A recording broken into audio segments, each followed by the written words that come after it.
প্রশ্নটি বলেছে একটি 32 মিটার উঁচু তালগাছ ঝড়ে ভেঙে যাওয়ায় তার অগ্রভাগ গোড়া থেকে 8 মিটার দূরে ভূমি স্পর্শ করেছে। গাছটি ভূমি থেকে কত উঁচুতে ভেঙেছিল? এই অঙ্কটা করার জন্য তোমাদের ছবির দিকে নজর দিতে হবে। দেখো, একটা তাল গাছ ভূমির সঙ্গে সব সময় খেয়াল করবে যে 90 ডিগ্রি কোণে থাকে। তাল গাছ একদম দাঁড়িয়ে থাকে, এই ধর্ম কিন্তু তোমাদের ব্যবহার করতে হবে। সবসময় যে দাঁড়িয়ে থাকে তা নয়, কিন্তু এই ক্ষেত্রে তোমাদের একদম দাঁড়িয়ে আছে, এইভাবেই কিন্তু অঙ্কটাকে ট্রিট করতে হবে। দেখো, এই হচ্ছে তার অগ্রভাগ। এবার ঝড় হলো, ঝড় হওয়ার পর মনে করো এই জায়গা থেকে গাছটা ভেঙে গেল, তাহলে এই জায়গাটা ঘুরে এসে এইরকম একটা জায়গায় ভূমি স্পর্শ করবে। ঠিক আছে, এইখানে কি বলেছে যে গাছটার গোড়া থেকে 8 মিটার দূরে, এইটা বলেছে 8 মিটার, আর মোট দৈর্ঘ্য কত বলেছে? 32 মিটার, অর্থাৎ এইটা এবং এইটা মিলে হচ্ছে 32। তাহলে এইটা আর এইটা মিলে হচ্ছে 32, এইটা আমাদের এইখানে বলে দিয়েছে। এবার গাছটা ভূমি থেকে কত উঁচুতে ভেঙেছে, অর্থাৎ এইটুকুটা বের করতে বলেছে। আমরা এটাকে x ধরে নিচ্ছি। ঠিক আছে, দেখো তাহলে এবার ধরি গাছটি ভূমি থেকে x মিটার উচ্চতায় ভেঙেছিল।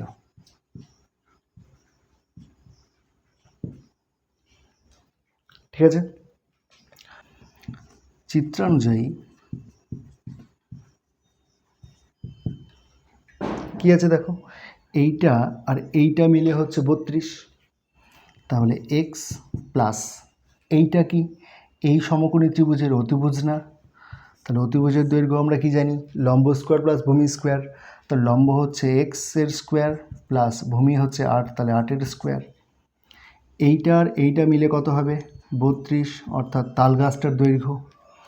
এই সমীকরণটা থেকে আমরা x এর মানটা বের করব। দেখো তাহলে কি লিখবো এটাকে? x square plus 64 equals to 32 minus x। যে কোনো প্রকারে হোক x এর মান আমাকে বের করতে হবে। আমরা করছি এবার, দেখো imply x square plus 64 whole square করলাম, 32 মাইনাস x তারও হোল স্কোয়ার করলাম। কিভাবে করলাম? লিখছি উভয় পক্ষকে বর্গ করে পাই।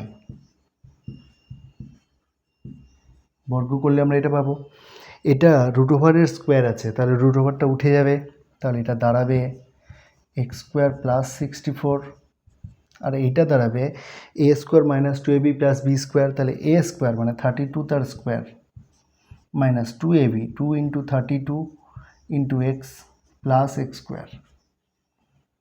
ঠিক আছে, দেখো এখানে আমরা কিন্তু x অর্থাৎ কিছু উচ্চতায় তো ভেঙেছে, তাহলে এক্সটা কিন্তু কখনোই 0 না, তার জন্য ax স্কোয়ার কেটে দিতে পারি।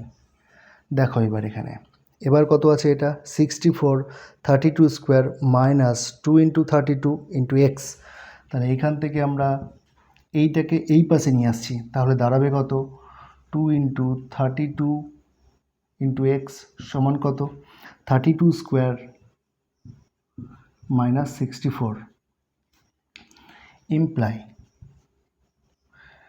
কত হবে? 2 32 হচ্ছে 64x সমান। দেখো এখানে এটাকে লিখতে পারি আমি 32 স্কোয়ার মাইনাস 8 এর স্কোয়ার। কেন লিখলাম? কারণ হচ্ছে 32 স্কোয়ার আমি যদি করে দিতে পারতাম, 64 বিয়োগ করলে কিন্তু সেটা হয়ে যেত, কিন্তু আমি দেখতে পাচ্ছি এখানে যদি 8 স্কোয়ার করি তাহলে a square minus b square একটা ফর্মুলা পড়বে, সেইটার জন্য আমি এটা করলাম। তাহলে ইমপ্লাই x সমান কত হবে? তাহলে এদিকে গুণ ছিল, ওইদিকে গেলে ভাগ হয়ে যাবে। এবার দেখো a square minus b square, তাহলে a প্লাস b, তাহলে 32 প্লাস 8 ইন্টু 32 মাইনাস 8, এইটা হবে। ইমপ্লাই x সমান 40 গুণ 32 থেকে 8 বিয়োগ করলে 24 ভাগ হচ্ছে 64। 8 দিয়ে কাটাকুটি করছি, 8 8 64, 8 3 24, 8 5 40, ইমপ্লাই x ইকুয়ালস টু 5 3 15। তাহলে গাছটা ভূমি থেকে 15 মিটার উচ্চতায় ভেঙেছিল। এই হচ্ছে আজকের প্রশ্নের উত্তর।